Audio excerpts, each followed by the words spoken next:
এটা হলো আমার ভেড়ার সেট। আসসালামু আলাইকুম, সবাই কেমন আছেন? আশা করি সবাই ভালো আছেন। তো এই যে ভেড়া বেড়েছে, পাঠাটা আগে বেড়েছে। প্রত্যেক দিনের মতো আজকেও সকালে ভেড়া খেতে নিয়ে যাব। তো দেখেন একটা একটা করে মোট 27টা ভেড়া আছে। এরকম করে ভেড়া লাইন ধরে একদম সুপারির বাগানের মতো জায়গা, সারাদিন আগলা খায় ওই জায়গায়। তো এই যে বেরিতেছে। তো আপনারা গুনবেন কয়টা আছে। এই যে বেরিয়েছে, আর একটা বাচ্চা আছে লাস্ট, এই যে শেষ। তো এরকমভাবে কেতাইছি আজকে, বের করে নিয়ে এই যে খেতে কেতেছি সুপারির বাগান। এই যে আয়ান আছে সাথে।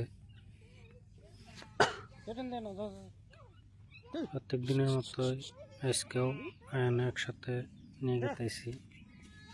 আয়ান আমি দাবড়া খেতে নিয়ে গেতেছি।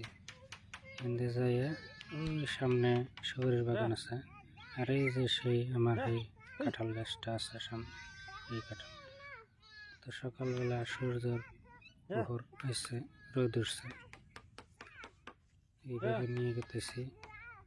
সামনে ক্ষেত দেখতে পাচ্ছেন, ওই খেতে নিয়ে যাবো আর কি। গেতাইছি ওই যে নেটের দরজা আছে, এই যে এদিকে সূর্য উঠছে, সূর্যের প্রহর। সকালবেলা 7টা থেকে 8টার মধ্যে আমরা ভেড়া খেতে নিয়ে যাই। নিয়ে ওই যে দরজা দেখতেছেন, দরজা মানে নেটের বেড়া, ওটা দরজার মতো রাখছি, ওটা দিয়ে আটকে দিয়ে সারাদিন খায়। তো দুপুর 11টা থেকে 12টার মধ্যে আমরা একবার করে পানি দিই। তো এই যে দেখেন এসে এই জায়গায় সব হাগামোতা খেতেই করে।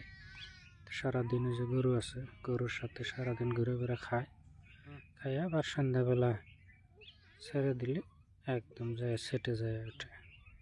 তো এরকমভাবে প্রত্যেক দিনই চলে আর কি।